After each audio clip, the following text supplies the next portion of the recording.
Monsieur Mascou. Madame la commissaire désignée, je suis l'un des 3 représentants des Outre-mer, qui s'étendent sur 11 territoires lointains, sur 3 océans.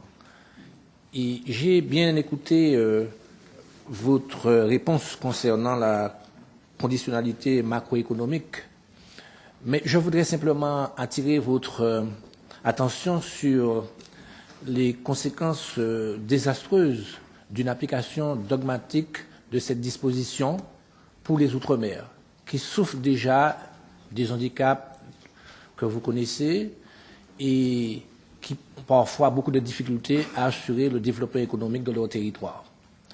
Donc, la question que je vous pose, est-ce que vous ne pensez pas qu'il faille utiliser toutes les flexibilités possibles pour permettre à ces territoires de desserrer les taux de l'austérité et de libérer le potentiel de croissance et surtout de création d'emplois? Pouvez-vous nous assurer que vous porterez ce message au sein du futur collège afin que la politique de cohésion soit dûment prise en compte dans le cadre des discussions actuelles quant à l'application du pacte de stabilité et de croissance? Je vous remercie.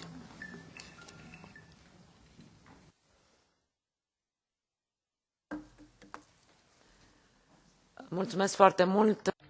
Merci. Je l'ai dit tout à l'heure, je partage votre point de vue.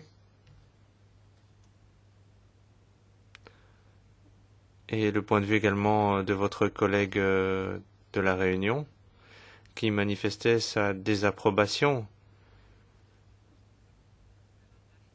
vis-à-vis d'une punition qui s'appliquerait à la Réunion alors que la politique est décidée à Paris. Et il faudrait organiser un groupe de travail avec le commissaire Katainen qui s'occupe de la croissance économique et de l'emploi, et avec les gouverneurs de ces régions afin de trouver la meilleure voie à suivre. Nous ne pouvons pas changer les règlements qui ont été convenus et qui sont en vigueur. Et le pacte de stabilité doit également être respecté jusqu'à ce que le Conseil change d'orientation.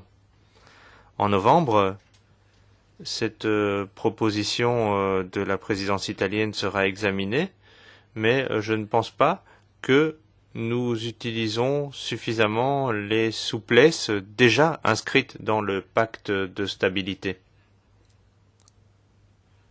Et cela permet d'aider les pays en difficulté. Et les régions ultra-périphériques ont une valeur unique pour l'Union européenne et il faudrait les intégrer dans la région géographique dont ils font partie, tout en nous assurant de garder des contacts très étroits avec elles et tout en faisant en sorte que le développement économique harmonieux soit assuré dans l'Union européenne et en particulier dans ces régions ultra-périphériques. Et je vous assure que je vais y consacrer une attention particulière parce que ces régions sont confrontées au handicap de l'éloignement vis-à-vis de l'Union européenne. Il s'agit souvent d'îles qui ont des handicaps géographiques.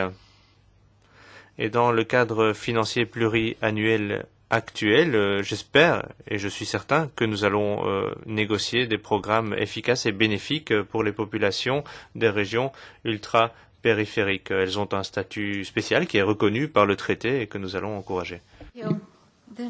Merci beaucoup. Question suivante.